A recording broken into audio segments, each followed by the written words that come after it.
করতেছো? তোমাকে অসুস্থ লাগতেছে কেন? না কিছু হয় নাই।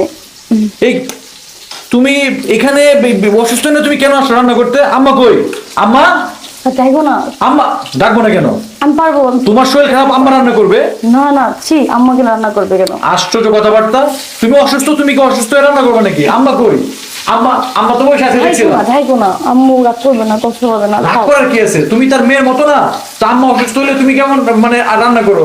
তুমি অসুস্থ হলে তো আম্মাকে রান্না করতে হবে। না থাক, আম্মু আম্মু রান্না করতে পারবে না, এতদিন পরে তো অভ্যাস নাই, তো অনেকদিন ধরে রান্না করে না। অভ্যাস নাই কেন?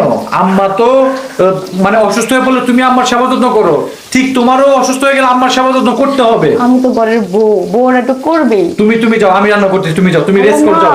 না আমি পারবো।